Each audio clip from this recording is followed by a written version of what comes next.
après mën nañ laal yeneen mais bii tamit c'est essentiel ñu ngi jot ci xibaar comme quoi que ni l'ex-président Macky Sall.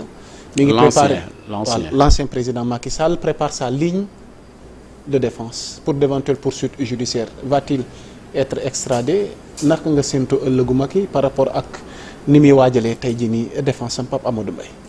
Bon, je crois que par rapport ak question boobu noonu. dégg naa en tout cas ñu wax ne il a commis je sais pas si l'information est crédible. ay avocats déjà.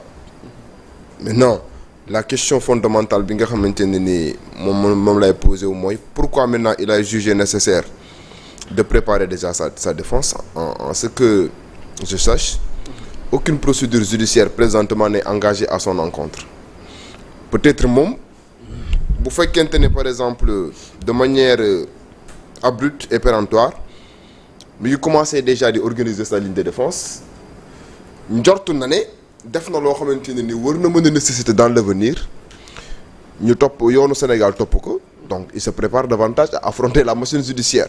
Mais bon quoi qu'on puisse dire bu fekkente ne par exemple les autorités judiciaires sénégalaises constaté nañ ne en tant qu'ancien président de la République dafa am ay faits yoo xamante ne ni daf ko incriminer moom l'ancien président de la République et que ces faits-là dafa nécessiter ñu traduire que devant la haute cour de justice yaakaar naa ne la haute cour de justice def nañ déjà installation bi bu boobaa nag autorités judiciaires yi dinañ user en tout cas de tous les moyens qui sont à leur disposition pour le faire venir au Sénégal je sais pas nag le faire venir au Sénégal nan lay demee est-ce que dañuy lancer à son encontre benn mandat d'arrêt wala est-ce que moom peut-être du ñëwal boppam parce que am na statut ancien chef d'État affronter li nga xamante ne tey jii moom mooy la machine judiciaire je n'en sais rien mais l'essentiel bu fekkente ne moom présentement gis na ne war na mën a organiser en tout cas sa défense c'est parce que jàpp na ne au plus profond de lui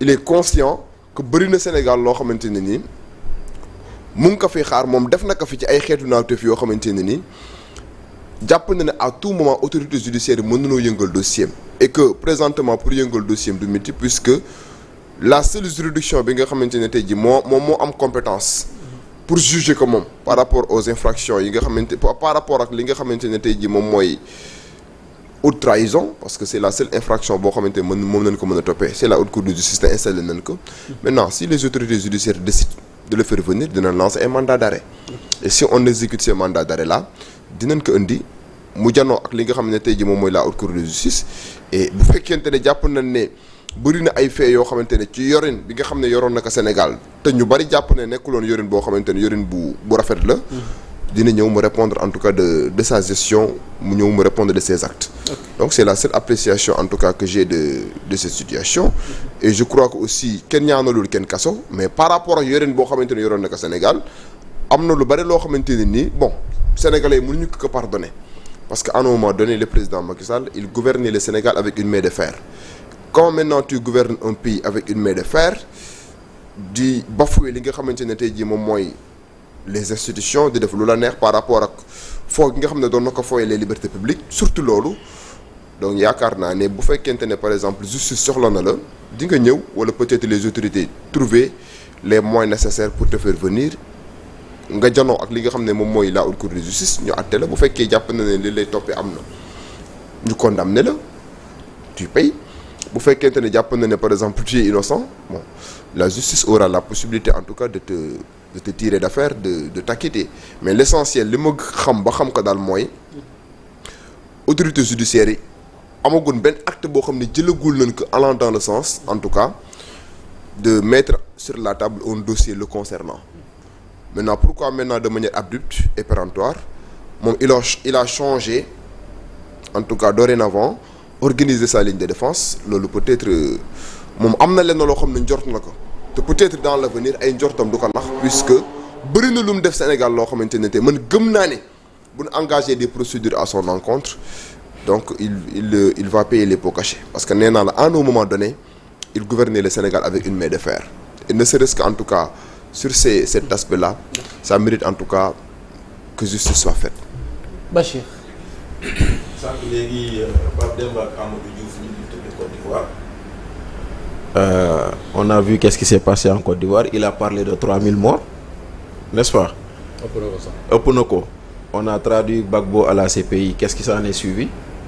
Acquittement. 3000 personnes sont mortes en Côte d'Ivoire. Celui qu'on avait identifié comme étant le responsable de ces morts, rien ne lui est arrivé. Il y a eu la justice des vainqueurs. Exactement.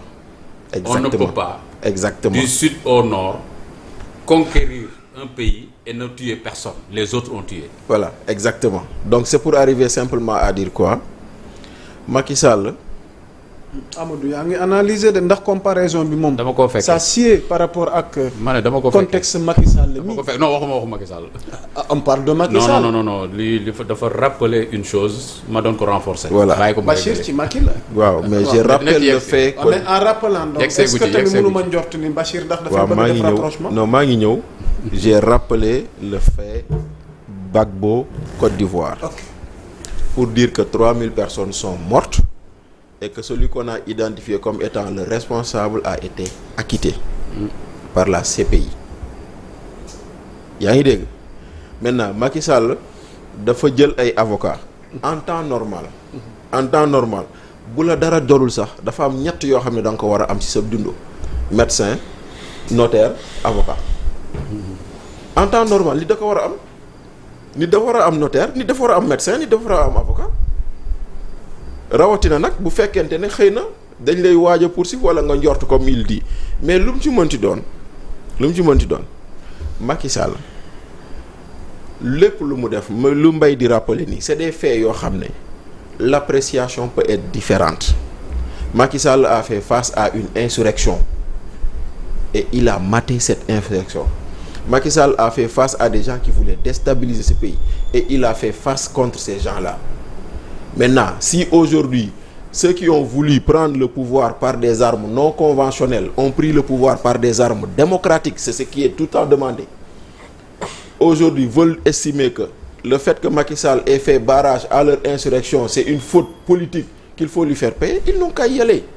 Mais l'essentiel moo di ni Macky haute cour de justice lañ koy toppee xanaa fu mu toll nii jënd puso sax mën nañ ko considérer comme haute cour de justice parce que y a rien, aucune définition lu dul des faits yoo xam ne mën nañ jàpp ni lii c'est consécutif de la haute cour de justice ou non. de la haute trahison pardon ou non. Parce que tey jii nii man damay joxe un exemple que j'ai vécu.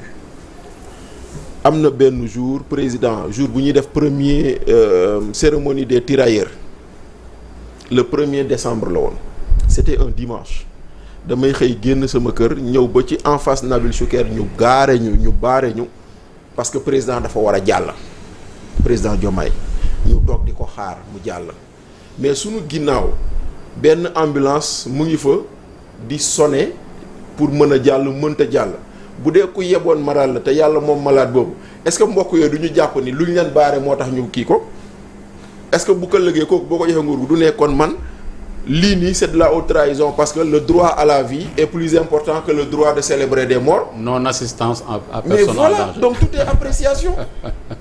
Tout est appréciation. Et ici l'appréciation est purement politicienne. Maintenant que Macky Sall prépare sa défense moo xam. Il a des choses à se reprocher. Aucune gouvernance n'est propre. Aucune. Kenn du gérer nguur ba wàcc te amul loo xam ne def nga ko te du yoon. Aucune gouvernance n'est propre. Muy Sénégal fii tey jii aux États-Unis on reproche à George Bush d'avoir amené les Américains se faire tuer en Irak. Am na wala amul. On ne pourrait pas demain lui poursuivre pour haute trahison parce que c'est une guerre boo xam ne elle a été faite sur la base de faux documents, de mensonges, etc. Ce qui a été prouvé plus tard. Donc, et ainsi de suite et ainsi de suite. Kon nag moom il prépare sa défense moo xam il se reproche des choses moo xam l'essentiel moo di ni tant que acte posé wuñu on est dans les supputations et malheureusement tey jii nii on est dedans et en plein dedans. Amadou Diouf. waaw sur la même question. dama yaakaaroon ne si cuun ngay jàll mais comme yegsi nga bon en fait moi j'ai pas l'habitude de tirer des plans sur la comète. C'est que grand da nga dégg tubaab nag quoi. ci maanaam. waaw maanaam en français plus simple loolu mooy lan. dafa am ñu lay seetaan. te déggewuñu tubaab ni nu ko